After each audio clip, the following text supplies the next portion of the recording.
Semakin panjang usia kita, semakin banyak pikiran yang gak penting yang akan kita simpan dalam otak kita. Maksud saya apa sih ngomong ini? Bapak Ibu yang saya sayangi karena Allah, hidup ini gak ada yang ideal. Jika kita di usia 50-an, 60-an, akan banyak hal-hal yang tidak sesuai dengan keinginan kita. Contoh, izin minta maaf. Kadang-kadang anak udah dewasa tapi belum mandiri, bawa beban pikiran. Kadang-kadang menantu tidak pernah ngunjungin kita, bawa lagi beban pikiran. Kadang-kadang lo anak kok gak pernah ke rumah ya, bawa lagi masuk lagi dalam file otak kita. Kadang-kadang loh kok menantu gak suka sama saya ya, padahal saya udah tua, masuk lagi dalam pikiran kita. Lah kita sakit kok anak gak datang ya ke rumah, masuk lagi dalam pikiran kita. Oh kok saya udah lama gak dikunjungin anak ya, sampai ada orang tua yang bilang tunggu mati aku dulu baru kalian datang, masuk lagi dalam pikiran orang tua. Kadang-kadang kita pergi majelis taklim, rumah kayak gitu kondisinya, kawan-kawan menyinggung kita pula, masuk lagi dalam kepala kita. Saya ingin berpesan kepada, saya anggap sebagai orang tua saya lah. Ini juga saya bilang sama orang tua kandung saya. Di usia mak, di usia bapak sekarang ini, fokus aja gimana caranya masuk surga. Kalau ada anak menantu yang tak sesuai keinginan hati kita, ikhlaskan. Kalau ada anak yang masih melawan, ingatkan, ikhlaskan. Ibaratnya tawakal, detachment. Kita gak bisa merubah itu semuanya. Kalau ada kita sakit, kok gak dikunjungi ya? Kok gak datang juga ya? Anakku mapan kok gak bantu aku ya? Ikhlaskan.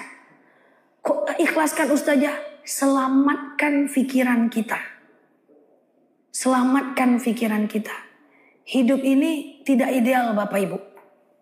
Saya sangat mengkhawatirkan banyak orang tua yang itu mereka pikirkan.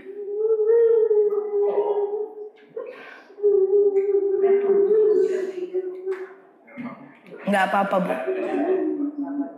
Iya.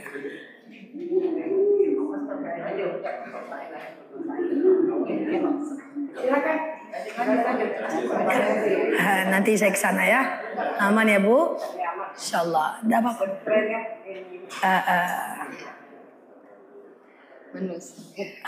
Iya, sabar ya. Aman ya Bu? Oke. Ikhlaskan. Itu karena kalau kita simpan Bu, itu ibarat file yang ada dalam handphone. Nggak penting kita simpan dalam-dalam. Ujung-ujungnya apa? Saya khawatir sekali. Ibu jadi nggak tenang. Ibu risau. Menung-menung. Ingat itu semua. Yang paling saya takutkan kepada orang tua. Termasuk mungkin orang tua saya atau ibu semua yang saya anggap sebagai orang tua saya. Akhirnya apa? Ibu-ibu ibadahnya jadi nggak fokus. Ibu-ibu jadi nggak fokus sholatnya. Jadi nggak fokus majelis taklimnya. Akhirnya pikiran kita jadi terganggu. Nah, yang saya pengen pesan saya itu yang pertama Bu. Akan banyak hal di luar kondisi kita. Kira-kira Bapak Ibu bisa mengikhlaskan itu semua?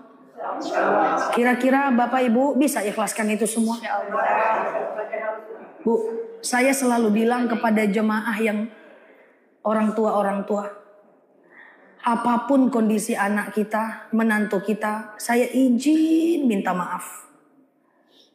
Paksakan diri tetap ridhoi mereka ya. Karena sikap mereka kita nggak ridho, kita udah mau meninggal Bapak Ibu. Kalau kita nggak ridho, sengsara hidup mereka pasti Bapak Ibu. Ridullah ridul walidain, suhtullah suhtil walidain. Ridho Allah itu bergantung kepada ridhoan ibu-ibu dan bapak-bapak. Yang saya khawatirkan ketika anak Bapak Ibu tidak sesuai dengan apa yang kita inginkan, dia durhaka, nggak pernah datang, melawan, nggak perhatian, kita marah, kita nggak ridho, sengsara mereka. Jadi itu yang saya khawatirkan Bapak Ibu. Jadi nggak apa-apa kalau ibu ada yang menangis, maafin saya. Insya Allah yang saya sampaikan ini Saya rasa ini penting karena sekali-sekali kita bertemu. Sehingga ibu-ibu yang udah di usia 60-an, 50-an itu bisa lebih tenang. Yang gak penting itu dikeluarkan. Wah, yang ujian-ujian hidup tuh keluarkan semua dari handphone kita, dari kepala kita. Lalu kita akan lebih tenang.